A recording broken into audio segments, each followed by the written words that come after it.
Hi, I'm Joe. I'm Ben. I'm Jermaine. And we're going to be talking about The Amazing Spider-Man 2. This is going to be spoiler-free before anybody turns off the video. Is it amazing? Let's get to that. Okay. Yeah. Your initial thoughts of the movie. I want to hear whether you thought it was amazing or not. I didn't think it was that amazing. It should have just been called The Mediocre Spider-Man. Just him, like... Your hatred for the movie just life. makes me laugh so much. I don't know why. I don't hate it. It's just, I said mediocre, not That's the, true, not yeah. the horrible Spider-Man. Well, I remember because you did not want to see I this did movie. not. You had to, I had to buy my ticket to had go to- see that because I did not want to see this at all. Exactly. I had to pay for your ticket just so you would watch it. But I think it's going to be worth it because I thought we had a nice thing going here. Because, Tremaine, what did you think about it? I thought it was great, and once again, I love the Spider-Man series, and I thought it's a great continuation. And see, that's what makes it interesting because I thought it was good and not great. So we have two extreme. Well, I'm not really extreme. I guess. Well, going into it, we thought you were because Yeah. you were definitely. I think You were when you on the walked out, you were hatred surprised. train. I was really on the hate train. I was ringing that bell. I was In the like, theater, you're like talking so much crap about the movie around all these people that are Yeah. also going to go see it. Which Oh, yeah. I thought you Exactly. We were surrounded by people, and we're all just talking about Spider-Man. You're just like, you're hating all over. Hate it. the Spider-Man. But you walked out of the movie and you were like, that was better than I thought it was. That was gonna be. okay. Yeah. Yeah. Like it was. I was expecting it. For tank.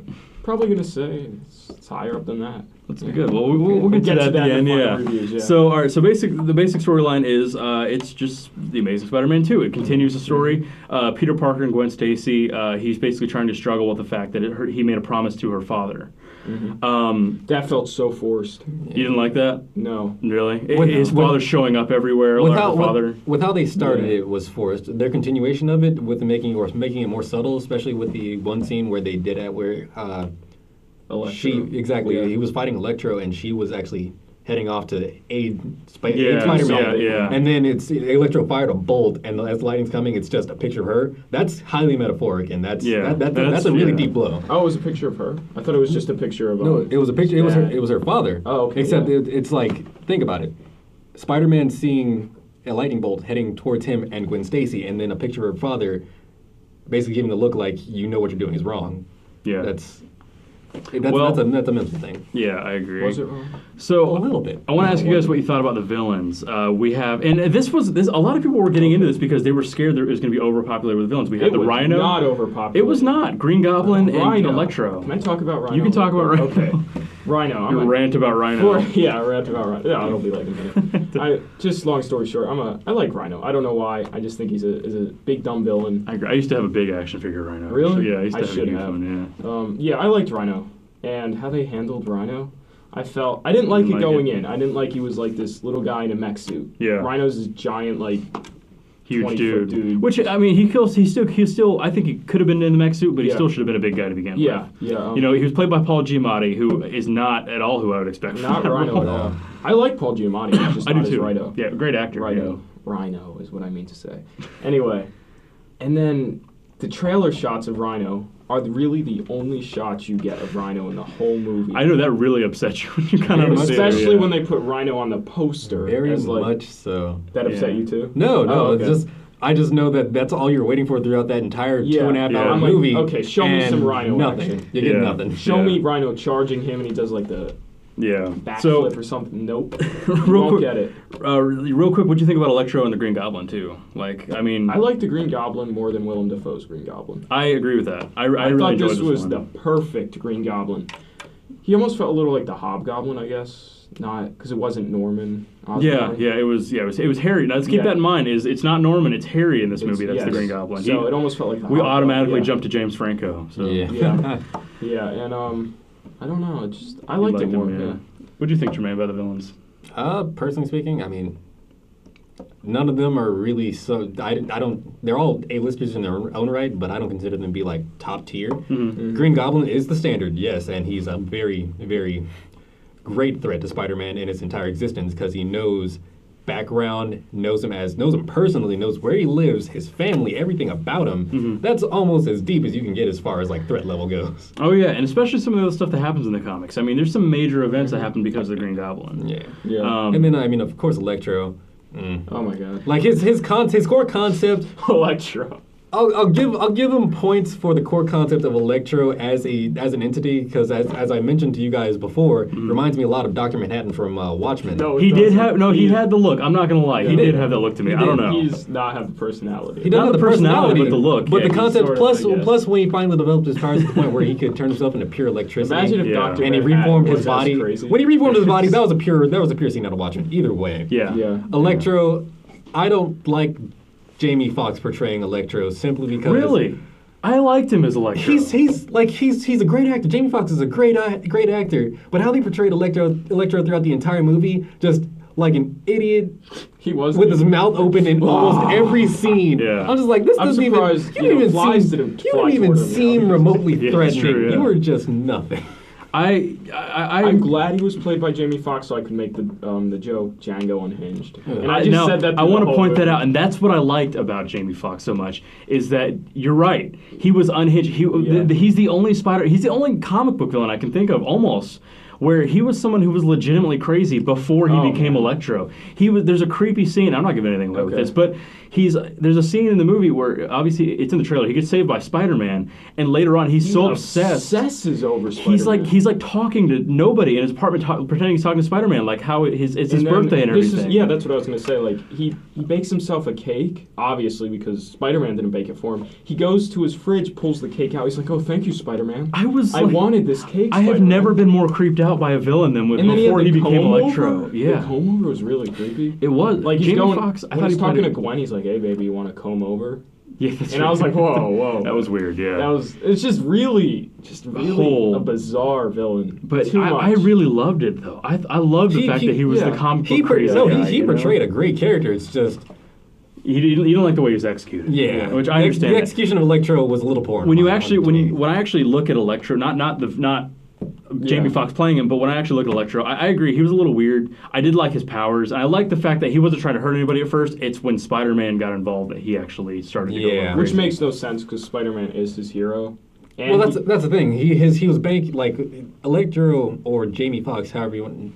Max Dillon. There Yes, we go. Max. That Thank was you. his I was trying to think character's of his name too, actually. His Max Dillon's basic thing was he was saved by Spider-Man, and they hit on the point later on when Green Goblin Harry came and requisitioned his help to basically push the plot along because I'm trying to Right. So, and it was banked on then that Max Dillon had a deep obsession with being wanted. Anytime someone said they needed him, it just hit a certain chord within him. That's true. And I don't know, it drove him over the edge because Spider-Man said it to him, and when Spider-Man didn't remember his name, snapped. Right. Just snapped. Yeah. To me, I think Still, that's a little over. Well, that's the character. I that guess. is the character, I Yeah. guess. I want to say I really enjoyed. First of all, I really thought the movie was not bad, but the Green Goblin, I really enjoyed that. That was so That was a cool, great. yeah. That was a great villain. He too, wasn't actually. in it long enough, I feel.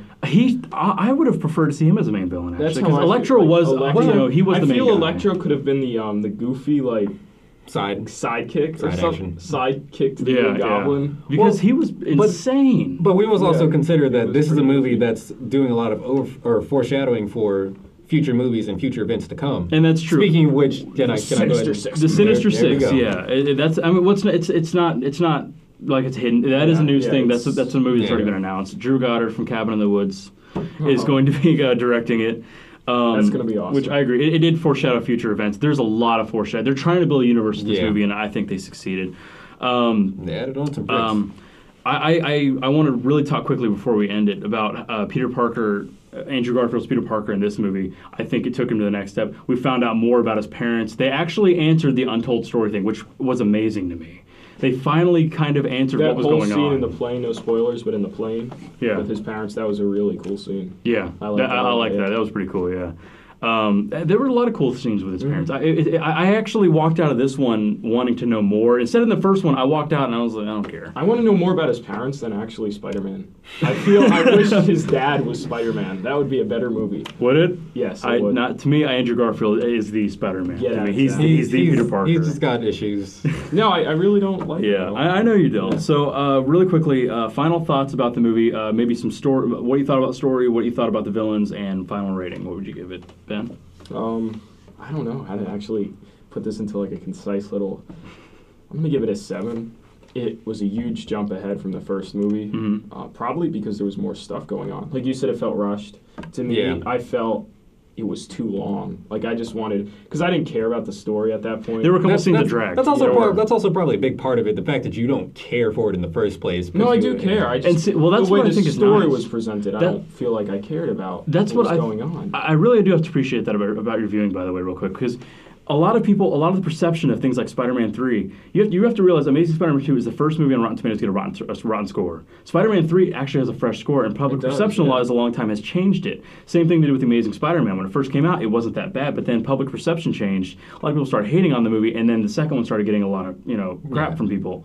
But you walked in with no expectations and walked out actually liking it. Yeah. And I have to appreciate that, because you broke away from public perspection and actually got a good score out of it. So thank you for that. I enjoyed the action parts, but the story I felt dragged. Besides his parents, that was the only thing I cared about for the story, but everything else was dragging. It was just like this hipster douchebag on a skateboard again. I was like, he's not Spider-Man. Yeah. He has no personality of Spider-Man. Right. I mean, Peter Parker. To me, I don't know. I like his perspective. But Truman, what'd you think? Final thoughts, story, villains, whatever. 9. Good story.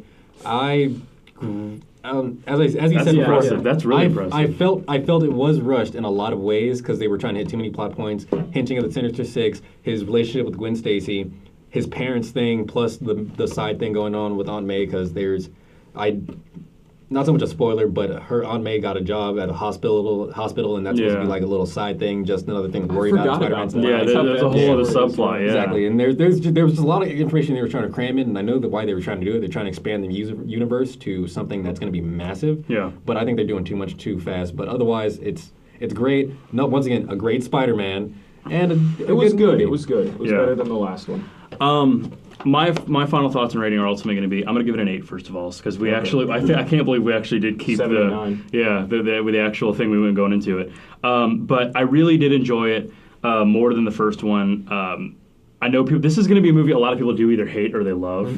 This is going to be a very divided movie, but I really did enjoy the story. I agree with you. Too many subplots. The reason that is, I think, is because of Marvel. Ever since Marvel took years building their universe, DC's trying to catch up, Sony's trying to catch up, Fox is trying to catch up, also, and it's not doing well. I do want to point out that I get the feeling that at some point we're going to run into an issue of Spider-Man meets Avengers. Just throwing that out there. I know a couple of directors and stuff have already been talking about that. I'm not convinced it's going to happen That's yet. what I was going to say. I don't feel... Sony's making too much money with the Spider-Man thing to give up the rights. So... They don't necessarily have to give up the rights. They made $92 million in the U.S. alone. It's over $200 million overseas. Good Lord. Yeah. They're making lots. So, so ultimately, 7, 8, 9. That's insane to me. I can't believe that. So I'm Joe. I'm Ben. I'm Tremaine. And this has been Movie Mania, giving you the review of The Amazing Spider-Man 2.